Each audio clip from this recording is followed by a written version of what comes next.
चलो मैं प्रीपोजिशन आपको कराता हूं, ठीक है। तो प्रीपोजिशन मींस होता क्या, हम देखेंगे प्रीपोजिशन है ना। तो ये हमारी क्या बताती है, प्री मींस होता है पहले, अपोजिशन मींस क्या होता है, अवस्था। यानी जो शब्द, यदि आपको डिफिनेशन सीखना है कि प्रीपोजिशन कहते किसे है ना, सबसे फर्स्ट ऑफ ऑल यदि पहला क्वेश्चन बने कि प्रीपोजिशन कहते किसे हैं, देखेंगे बच्चों।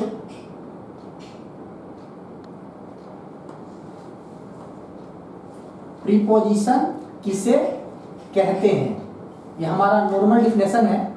तो हम इसका आंसर यदि रिप्लाई करेंगे तो कैसे करेंगे, जो शब्द अपने से आने की पहले की अवस्था बताते हैं उसे प्रीपोजिशन कहते हैं,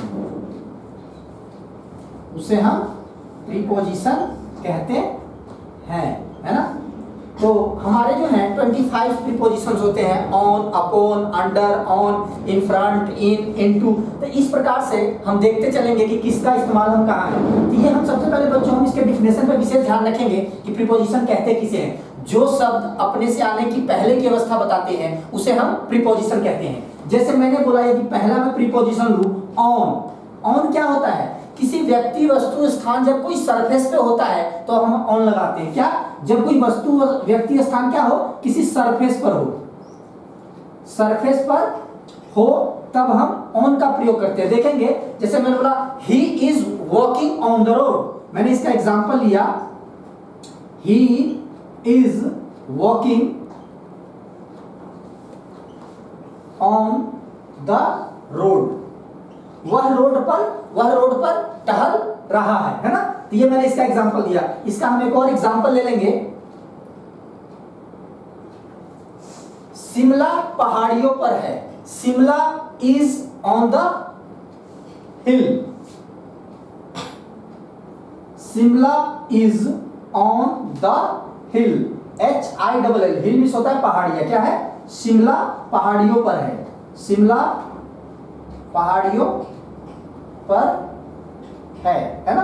तो इस प्रकार से देखेंगे बच्चों। और शिमला बहुत अच्छा जगह है और लाइफ में सभी को जाना चाहिए शिमला, और ठंडा प्रदेश है ना। हम गर्मियों में भी अक्सर क्या होता है, हम लोग टूरिस्ट प्लेस है, बहुत अच्छा प्लेस माना जाता है शिमला, तो यहाँ पर भी हम लोग जा सकते हैं ना। अब हम नेक्स्ट देखेंगे, हमारा है प्रीपोजिशन इन। हमारा इन क्या होता है, जब कोई व्यक्ति, वस्तु, स्थान किसी दायरे के अंदर होता है। क्या होता है, जब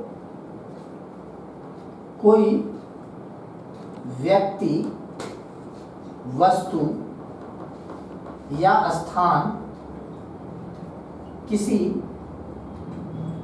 दायरे के अंदर आए, किसी दायरे के अंदर आए, है ना। तो वहां पर हम क्या करेंगे, वहां पर हम इन का इस्तेमाल करेंगे। जैसे मैंने बोला there are 20 students in this class, इस कक्षा में 20 विद्यार्थी है। तो क्या है, दायरा फिक्स है कि भाई चारों तरफ से बाउंड्री लाइन है और 20 स्टूडेंट्स इसमें स्टडिंग कर रहे हैं, ठीक है। तो हम देखेंगे इसका example, there are 20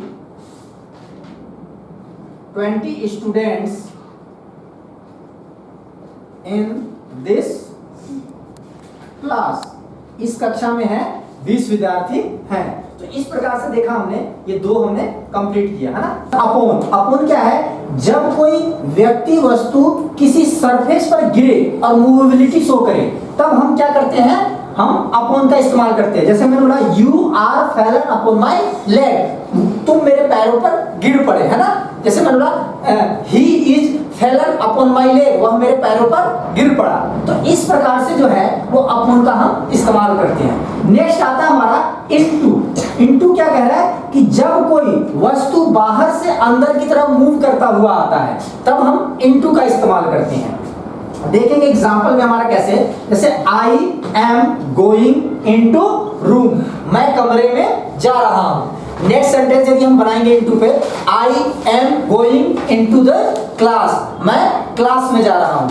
I am going into the stadium, मैं स्टेडियम में जा रहा हूं। I am going into the office, मैं ऑफिस में जा रहा हूं। तो इस टाइप के सेंटेंसेज में हम क्या करेंगे, इनटू का इस्तेमाल करेंगे, जहां पे हमारा एक एक्शन हो रहा होगा, है ना। अब नेक्स्ट सेंटेंस हम देखेंगे एट। एट क्या करती है, एट हमेशा हमें स्थिति बताती है कि हम किस अवस्था में कहां पर है। जैसे हम हमारे किसी मित्र का फोन आता है, बोलता है भाई तुम कहां हो, तब हम बोलते हैं मैं घर पर हूं, आई एम एट होम। तुम कहां हो, मैं ऑफिस में हूं, आई एम एट ऑफिस। कहां हो, मैं बस स्टॉप पर हूं, I am at bus stop. कहां हो, मैं बाजार पर खड़ा हूं, I am standing at the market. तो इस प्रकार से हम स्थिति को बताती है। तो एट जो है हमारी स्थिति बताती है। एग्जांपल हम देखेंगे, फर्स्ट एग्जांपल है I am at bus stop, मैं बस स्टॉप पर खड़ा हूं या हूं। आई एम एट होम, मैं घर पर हूं, स्थिति बता रही है। आई एम एट ऑफिस, मैं ऑफिस पर हूं।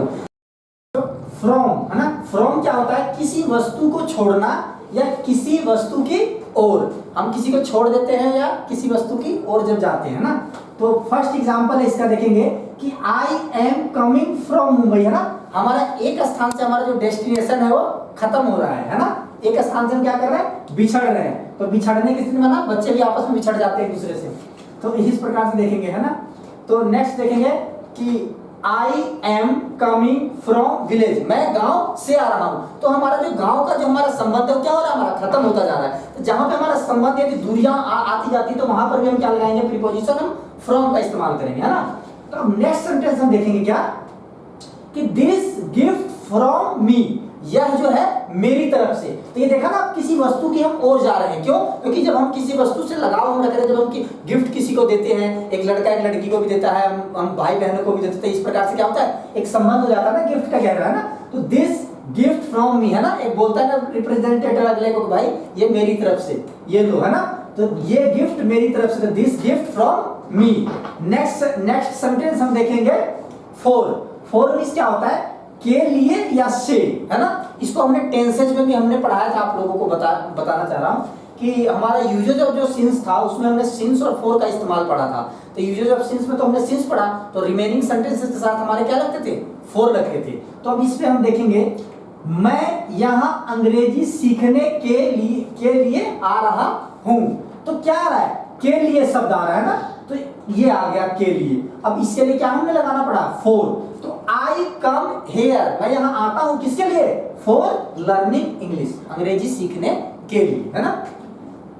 मैं 2 वर्षों से इस संस्था में पढ़ रहा हूं। संस्था को बोलते हैं बच्चों इंस्टीट्यूट, है ना। संस्था को क्या बोलते हैं, इंस्टीट्यूट। तो I have been studying in this institute for 2 years।